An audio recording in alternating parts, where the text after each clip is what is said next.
And the thing that was so cool about guiding was helping others, and the whole idea of service others, and it gives you a better experience and hopefully more yield.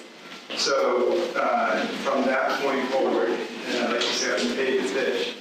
It's been downhill since, but from that point forward, it's been much more about trying to figure out what's the mission that you're on, and then bringing to bear whatever you can to serve that mission. So a couple of formative things, I would say. It started out going to both New York City and Tokyo, working in a Wall Street bank. And what we were doing is we were financing cross-border financing for airlines. And so they were about 15 planes that couldn't afford them, so we had to finance them, and you have to service a mandate and try and find the most capital efficient way to do that. And the reason was to keep a young fleet for Secretaries. So it was an exciting job, exciting time. After that, I then went for another large company called Motor Company, and worked on trying to improve the product offerings, and specifically in truck operations. That's the hot category. This will take me a minute, but the hot category was Winning Star Mini, and so we built the 10th best-selling car in America, and Chrysler came out with 2 sliding doors, and that was a bigger deal. But that's where Ford came into the market and replaced its prior offering called Eurostar. And that remained a Ford Fellowship, and more importantly, 16 HBS. There were not 46 professors. There were not 46 classes. There were 2. And one was entrepreneurial management, and one was entrepreneurial finance. How they named them? But it was really interesting to see the focus was definitely more on consulting, banking, much more conventional, as Jim said. General management, large multinationals, and yet what you see over time as people graduate, they move and migrate into younger companies, all the way down to starting companies, and I think that's something you want to pay attention to in terms of opportunities, and basically don't just follow the herd. So after business school, I decided to do something unconventional in government service. Worked at the U.S. Treasury Department. My title was, just get this, Special Assistant to the Assistant Secretary of U.S. Economic Policy, Dr. Elise Bates, at the U.S. Department of Treasury. And the longer your title is, no one told me this, the lower you are. But the mission there was to balance the budget and stop the deficit spending. And at the time, we were coming into 4.7% of GDP in the deficit, and $270 billion a year, and it seemed like such an incredible number at the time. We actually cut it in half, and then we cut that in half, and then we finally ended up turning it positive, and we actually accomplished the mission. And it was something that was really an experience, but it also led to later on, you can see the utility of the next administration, both sides around. That's as far as I can see. Today we sit on 33 trillion in public debt. After 5.5 years, it was time to look at the next mission. I started in private equity at a low-tech firm called Allied Capital, and you would do these leverage-based buyouts or investments in private equity. But unfortunately, you would hope that a company could grow 3% or 5%. And one of the things I've learned is that you really want to look for growth in your portfolio. You want to look for growth in any company you join, because with growth comes huge opportunity, right? And so some of the companies you may have heard of, if you ever have mice in your house, Victor Mice Traps, that was one of my companies. Polaris pool equipment, self-cleaning, 3 wheels and a tail, people. Anyway, those kinds of companies, very low tech. And it was a good experience, but it completely missed the adrenaline, the team elements and so forth. And so Anton, wherever he is, called him and said, he was at GE Equity. He said, I invested in a company back in Boston. You probably not going back to Boston. Maybe you should consider joining this. Mo and I worked together at Allied, and so he said, we have to go try this thing. They told him it's something beautiful year-round. He's originally from Somalia, so he and we got up to Boston and joined a company called Fireside. And what an interesting company. The mission was to help companies manage their distributed applications. And so all of a sudden you're in the tech world. All of a sudden you're looking at 90% gross margins. That's pretty important. Understanding the business model and software versus mousetraps and cool. And then you're growing at north of 100% a year, which we did year after year. It took a company public, built it up, sold it to Veritas software. And for a company that we built to $100 million in revenue, a little over, they paid us $680 million or 115 times capital. And that's when I knew this is a good business. So it was going to be software from that point forward. By the way, there's 2 APS case studies on this. It's actually kind of fun to go back. And they still teach them. It's now not as young as it was, but they're fun to go teach to the classes. But then the next mission came. They said, okay, so we've sold it, we've integrated it to Veritas. What are you going to do? And I was going to go work for another cooperative business called Network Intelligence that Mike introduced me to. Mike Shanahan, CFO, and he was the general manager of Chuck Carter of Egan Capital, which is the Egan family, EMC, if you guys know that. It's now Dell Technologies. And he said, would you like to run this company? And I thought I was going to, and then it turned out I get this call, and you have this rule that you always take the meeting.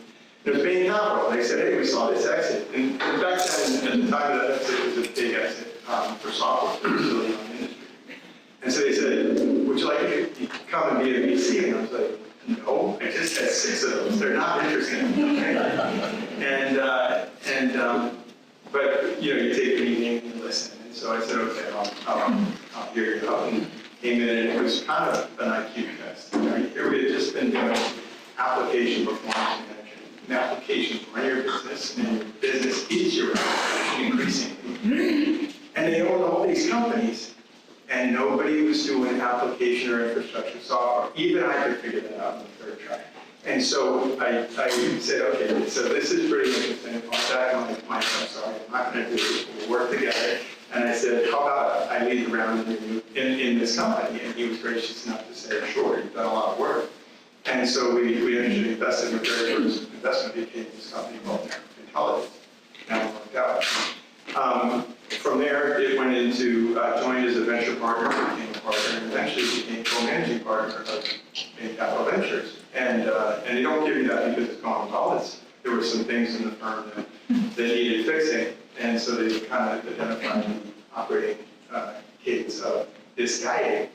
And so we made a bunch of changes, and we focused the firm, and we got everybody focused on distributed capital to pay DPI. And we became a top decile DPI firm, and things looked pretty good. And at that point, you should stay exactly where you are at Harvest, right? Wrong. We had this little startup company that another partner here, Ben Nye, and Mo started called, at the time, VM Turbonomic.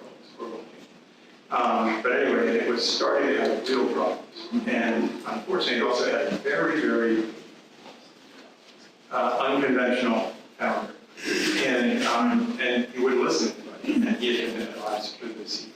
So then the question is, would you run it? The only person who listened to was me. And so I said, okay, interim. Well, 3.5 years later, you're still doing interim and still running. It was a lot. And so at that point, I decided, actually, everyone thought I was going to go back to Bain, but I felt that when Bain was already now in a strong position, that's the time to do, not when somebody doesn't need to. So ended up deciding to do Turbonomic. We started changing the name from VM, changed everything, but turned it from VM Turbo to Turbonomic and built it up and sold it in 2014. to IBM. And today, if you know IBM, that's Watson AI.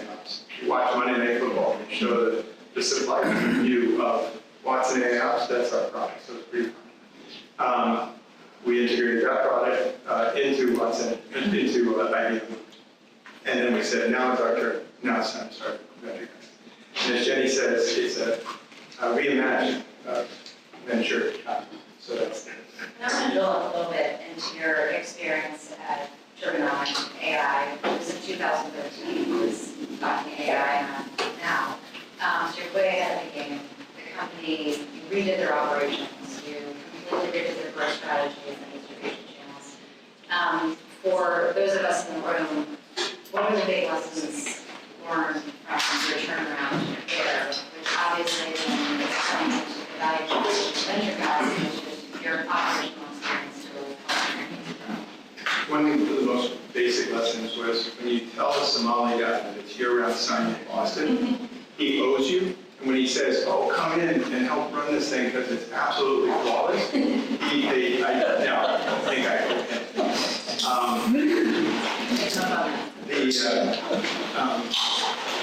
What I would say, there were a number of things. The most important is focus on the customer. I know that sounds cliche, but we were selling something that didn't exist. Right? We would tell people literally, we're selling the intelligent workload management problem. And because no one had this problem, we would then say, which means doing more with less with your IT and so forth. And it was like, what are we doing here? And so problem number one was, let's actually see what the customer really needs. There was what problem you solving? There was a really killer capability that was solving a 50-year-old computer science problem, and it was called the sharing problem. All of your storage, compute, network, and memory, and so forth are shared resources for all the applications that are in your business. How do you figure out how to allocate resources to the app? And it was literally done manually. If you could use machine learning, you could actually harness the power of change in demand on the application. And then all of a sudden it would get more budget. And then it would preempt those with declining demand who would lose budget and take their resources, just like markets work. And so we were using economic principles to manage IT for the first time. And it makes so much sense, but believe it or not, heretofore, people were literally running around saying, I'm going to give you more CPU. There's no way to keep pace with the pace of business on e-commerce. So that's the problem number one was how do you position that and get people to understand it? That was the first thing. The second thing is you always have some people in the organization that are not aligned with you, with the organization, and more happy complaining. So we interviewed 100% of the people. And we had 62 at the time. We took out 14 and grew. So don't miss that one, because that was a big piece. And then the rest is thinking about what is the data, and we're all data intensive nowadays, what is the data in the business telling? So we had 59% of our transactions amount to less than, of our customer transactions amount to less than 10% of our business. Well, we're spending a lot of time losing money doing it, right? So let's go up market. And then if you stop and think about it, the complexity of application environments in large companies is so much greater than in small companies. So you could charge more because their willingness to pay was higher. Okay. So those would be the big three. There's 1,000 more. Don't think that's medium turbo was another one. But you learn so many things along the way. But then the other thing I would just say is they never stop changing. So you go from what was based on a virtual environment to all of a sudden the world changed to, instead of your own data center, this thing called the cloud. How did you get the culture to do that? Because that's to say getting rid of those 14 people was a big piece. It takes a team. Actually, one of the things that, you know what, it's a great question.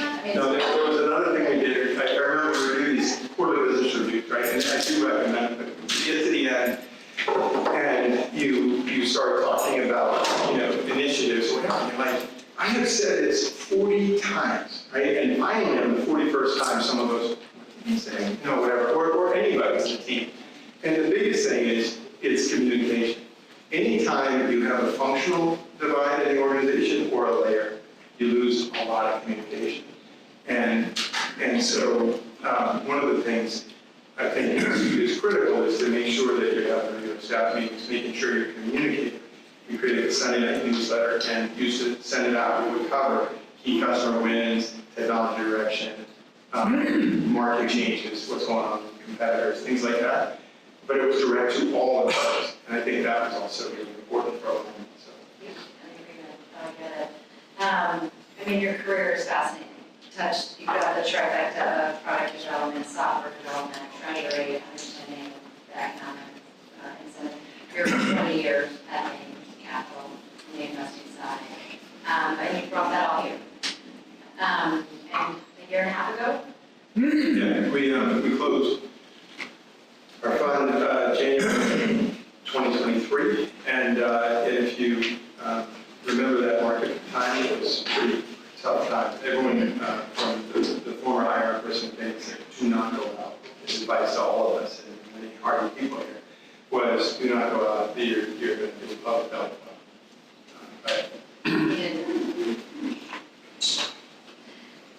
And you're growing, and your portfolio companies, the testimonials are exemplary.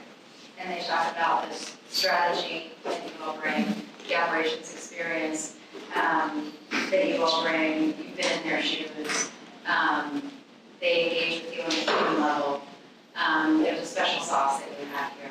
You can talk a little bit more about that, and then I'm sure that we would all love to hear what subsectors are you looking at, and what do you think is, as you're looking into where you're looking to put your fund, what are the top options for you? Okay. So I think that, what's that? Yeah, that's a question. Double question. I think, I've deferred to any of the venture guys people who want to jump in on this, but I think the number one thing is trust and communication. You have to be able to engage, and when you're dealing with someone who's an unconventional thinker and founder, you have to help them by being a thought partner. So we're big non-believers, disbelievers, whatever, in VC is a passive industry. It's not. And if you think about what happened to VC over the last 10 years, the cost of capital kept declining, the asset bubble kept growing, people were looking for yield, and so they raised bigger and bigger funds without making the investment in human capital behind it. And then, even worse, they deployed it faster and faster because they could. Not a smart strategy. Peter Lynch used to say that you need to know what you own and know why you own it. And they failed that test. The good news for us was they left the early stage venture market pretty much by moving up market. So whenever you see, there's a test I would encourage you all to think about when you see a venture firm and it says venture and they're running $1 billion, $3 billion, $5 billion vintage, unless they have about 500 people, they're not doing venture. They're doing growth equity, that's okay. But let's call it whatever they are, and growth equity. The other problem for them, though, is that all the PE guys, when the debt became more and more scarce, guess what they became? Growth equity. And growth equity was overcrowded to start with, the scarcity of companies. So what happens is it looks like, Thursday evening on the LA freeway, 6 lanes of traffic and it's all packed. We love building companies. This is a great place to be and a marketplace.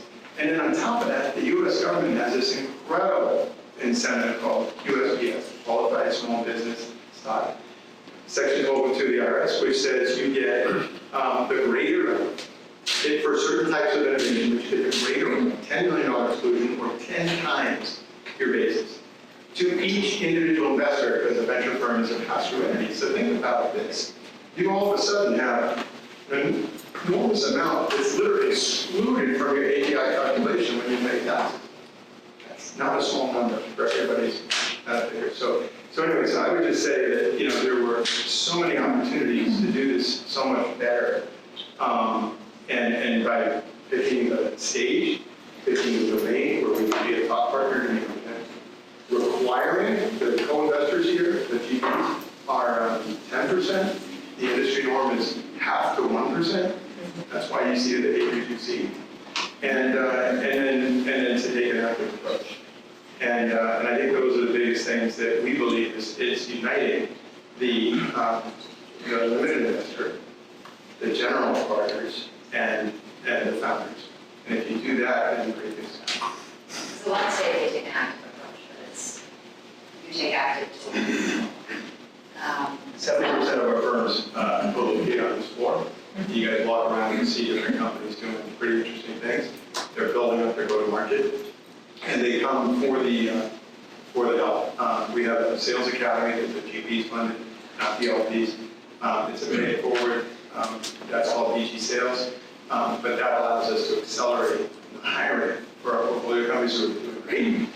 It allows us to accelerate their hiring capabilities, and by the way, the quality of the fund. We're in market all the time. We think it's about 3 to 6 months. So it's pretty exciting.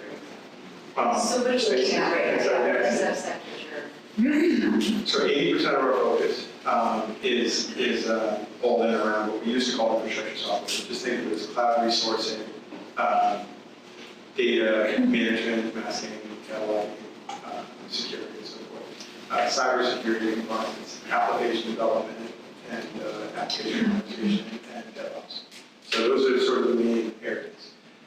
We love this space, partly because it's, by definition, horizontal, meaning big markets. Growthful, it's 2.5 times low GDP, so it's a very attractive market. High gross margin, so think business model always when you're investing in selecting. And then sticky. You don't replace your infrastructure every day, right? And so infrastructure software, so it's high GRR, for the business to track that. But then the best part is when you do those things and you run a high gross margin, that money that you're generating by selling comes right back into the business, and that's how you grow such incredible, you tend to use the data, but 8 of our companies became $1 billion multi-billion companies out of 21. And that's, I don't think you find that in other firms, but many, if not every one of them, had a near-death experience or experiences along the way. And by the way, the one we're in. And so we always say they're built, not born, meaning there's a series of stacked S-curves, not a linear up until. Oh, spaces, sorry. So basically the things that we're focused on, the growth in the number of developers, you're 30 million, 28 to 30, you're going to get 40 million developers. They're all modernizing apps, which means you're running on-prem, you're running a data center, you're taking it to the edge. Networks, if you have a network, you will be attacked over your network, I promise you. That's a big area of focus for both security and performance, capacity planning, troubleshooting.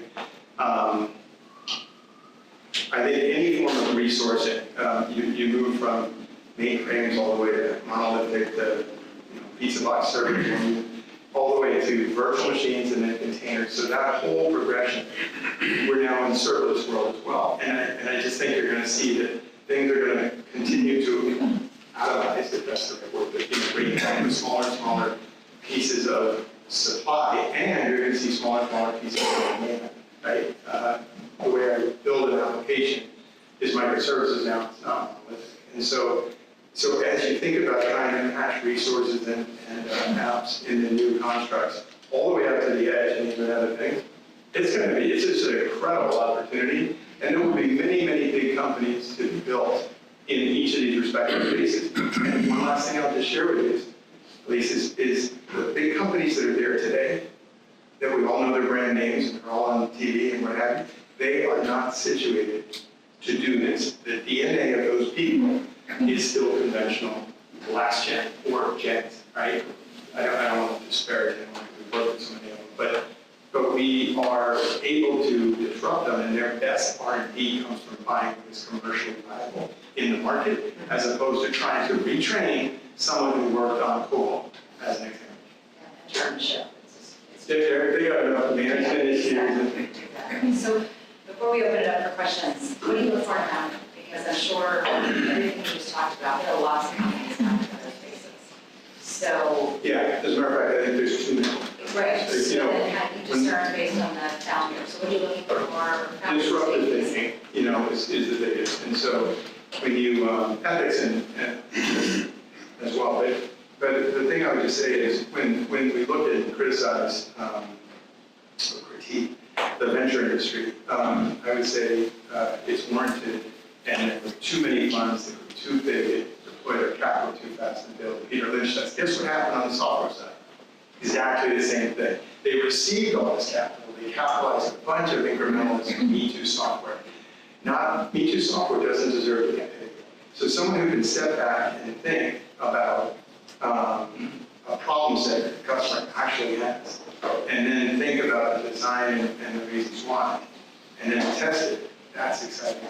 And so there are people who think that way, and then there's a bunch of people who are going to be disappointed that the strength of their intellectual design won't hold up in a competitive scenario when people have lower cost of capital or more market share, better install bases or whatever.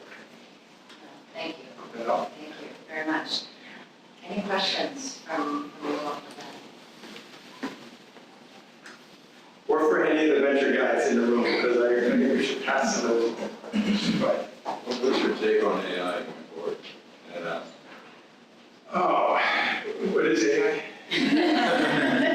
I'm not sure. So what's interesting to me is if you go back to deep learning neural networks and so forth, it's been around since like 1956 and started somewhere. So AI as a concept is not new. But Gen AI is definitely become much more normal. You're still doing large models, large language models, but one is generating outcomes in machine learning that are very specific, but they weren't always that way. We had young data sets and there was always bias in data. But it got better and better and better. Now every one of our companies that we back is leveraging that. If you didn't, you go back to manually allocated resources. Right? That's an example. Now comes Gen AI. And so if you think of the first one, you can rely on the outputs. We run our world, our technology, our economy, every market's all on machine learning. Comes Gen AI, and you should think about it not as outcomes, but output. Right? And I think you're seeing all the model hallucinations. You're seeing, we did we do dinners here, a series of dinners. We did one about the obstacles to the adoption of Gen AI. And it was actually fascinating. I mean, one side of the table blue, where we had Microsoft, Oracle, Google, and HubSpot. And then on the other side of the table, a whole bunch of MIT startups. Right? We should have had a rock center. You weren't there yet. Exactly. But what was interesting was who's going to win, right? I think we talked about the obstacles that we had in the debate, and the belief in themselves of the large companies was incredible, all right? Because they cited data gravity, and we have the data, we know how to do this, and we're ahead. And then the other, so they were talking about the cost of infrastructure, what they call GPUs, and the incredible spend, scarcity of skilled resource, all the things you'd expect. And then one of the guys from MIT stood up, and he runs a very interesting Gen AI model company, and he said, listen, if I use traditional machine learning, and I said, I'm going to take a driverless car and run it 4 miles down the road without an accident, that requires, in the traditional construct, 1.7 million neural networks on a deep learning model. He goes, but if you use time series data, introducing no bias, it takes 17. And all of a sudden, it's like, whoops. So I think you're going to see all kinds of new, isn't that amazing?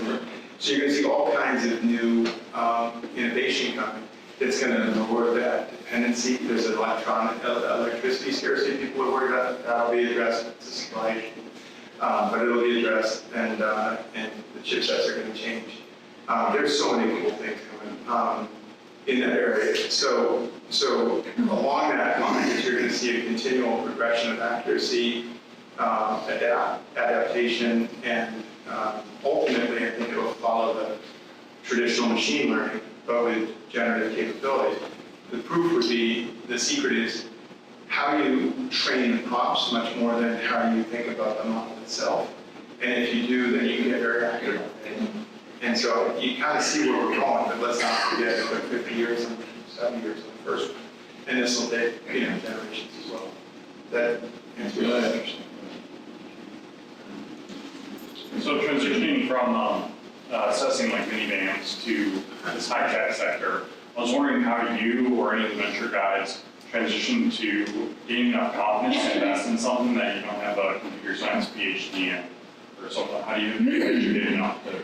So since this is an HBS environment, I'm so tempted to cold call Richard Beer in the back. I was about to ask you a question, but No, who wants it on the vendor here? So let me back up about why I'll add to whatever they do, but here's the best part. We do team-based investing and team-based guidance. That's not poppycock. We have a data-driven framework. We train on it. You're not allowed to hide. It's a dare to be right. It's a big important value here. And you are required to score at the ICE investment committee seat, and every quarterly progressing committee. So you can't hide. You have to have an opinion. And you have to formulate it. So that's why I want to open it up to a Venture Guides member here to say, how do you get over the hesitancy? Where do you build your conviction? Maybe Nish. yeah, sure. So I just want to make sure the question is right. But something that we are not exactly familiar with, how to build conviction to invest. Three things. First, our whole culture is sort of built around gaining conviction, and you know, there is part of that is kind of diligence, and part of that is actually becoming an expert in that. So we only invest in spaces that we know, we understand, we know how to do, right? So if you are investing, let's say, in identity or fraud prevention, we take the time, put in the time to actually learn about it. Customers' voice is kind of like the thing that follows everything.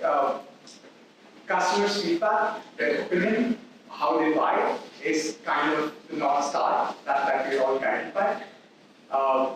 So that's what we focus on. So you listen to the customer as much as possible.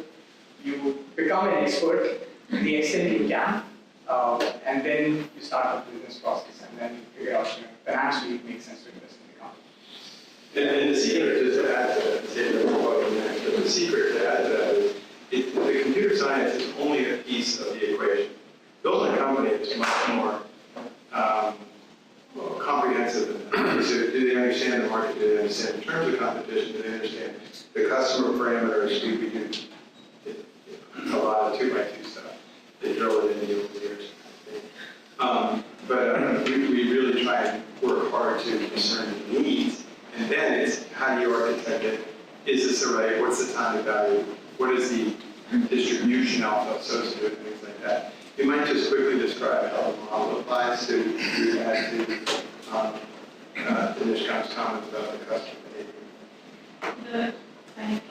How do you build conviction? The question is, without being a computer scientist, you were the reason I'm calling on stage is at one point, she was the only, never do this by the way, you have partners up there, we have one investor below, so the leverage is working against her. So she had to do the first few deals round the clock before she had reinforcements, so it was well initial. But how do you build conviction in making that decision, which is so important and elegant as the question asked and as this comment. What got you over when you were new to this business? Well, before I started working in tech, I ran a homeless shelter, so I was entirely new to software. I'd never written a line of code. Then I worked at a startup and I ended up here. But I think the thing to remember is when you're building companies, it's about, if you put the customer before everything else, which is how you build companies, then it's about understanding the problem and the solution that's built for that problem. And I think there's a couple of things that Nish commented on. When you're understanding the problem, talking to the customers, talking to the users, that's so much. You can write code all you want. If you don't understand the problem, you're not actually addressing anything. So talking to the people on the front lines who have that problem is the most important thing. Then leveraging our team-based approach to understand different perspectives. When two people talk to a person or in the same conversation, they might have two different perspectives and two different takeaways from that conversation. So bringing the whole team together with everyone's different backgrounds, feeds different perspectives, different ways to think about and look at the problem so that you really do understand it. And then meeting with every single company that's trying to address it to understand all of the potential solutions. And again, coming back to the team to think about, okay, we have lots of perspectives on the problem, lots of different views of different solutions and perspectives on that. Now let's talk and debate and bring the data to figure out which one maybe makes the most sense. There is computer science, and can we actually does the team actually know how to build that, and can they produce the solution? But it's much more about put the customer first and use everyone's perspectives to make sure that we're thinking about all of the different ways we do this. and address it. I'll add one last thing, but Will, do you want to add anything? I think I would echo most of what Nishkan and Sage said, but I think it's important for us to be able to communicate internally and to evaluate a company comprehensively, to have a standardized framework that is comprehensive, so that the IP, the technology behind it, is one component of that. We are intensely curious as an organization. We have good networks of people who can help us understand it, but it's just one component. So it has to be sort of a comprehensive framework for looking at a company, but it also has to be comparative. And because we have that standardization within Venture Guides, we're able to, no company exists in isolation if you can wait to solve a given problem. So we find all the companies, to Sage's point, that address a similar problem, and then have a way of looking at them to understand which one we actually need. So the conviction point is so critical.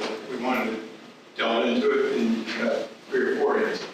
The thing I would just say is, when you go to the folks who raise too much money and put it out too quickly, you know, it was a world of 3 breakfasts, 3 lunches, 3 dinners, and they're like, I have money in that company. I have money. They don't know what the company does. I have money in that company. And the problem is the I, not the company.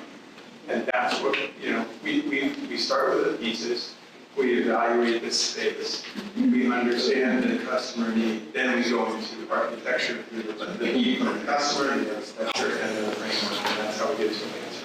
It's pretty rigorous. To put some numbers on it, 890 companies so far since January last year, January 15, 890 companies reviewed in 7 investments. So pretty rigorous. But we love those companies. Yep, Ben, cold call. Last question. So Ben, can you comment on building this here in Boston relative to the AI ecosystem that exists on the other coast? Do you mean on the other side of the Charles?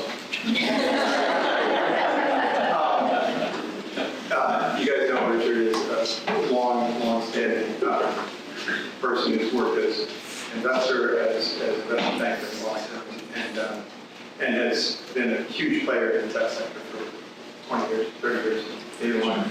You know what? I'm not going to go there.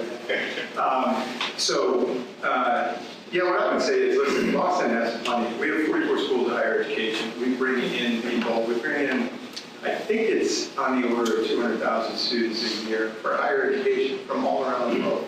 Some of those want to stay, and they have to think about what they want to do. And tech sure is an interesting place. So I think there's a constant feeder program here. Point 1. Point 2, and by the way, that's not to say that they don't benefit from, you know, innovation on the West Coast, East Coast. You know, there is a reason we're called the Rain Coast. But I will say this: you're closer to your customers on the East Coast, right? The banks, the government, the telco, insurance, largely centered on the East Coast, closer to Europe, time zones to Israel. And so I don't think that it's a one or the other. The beautiful thing about economics is both win. When one gains, the other can gain from it. But it is an important place to be investing. And I think this, the opportunity in Boston is phenomenal. That doesn't mean there aren't plenty of great opportunities on the West Coast. I think there are enormous opportunities. I would just argue that it's probably more overbanked. We're probably underbanked relative to that density, and I think this is a much better place to, in terms of employee loyalty and skills and new crop of people coming in all that. I think it's an incredible opportunity right here in Boston. And I would just add, I mean, our companies, the ideas come from around the world. We just like to bring them here to help the go-to-market here for the business that I mentioned. We've invested in them. They are all over the world, including Delaware. Well, thank you very much. This was incredible.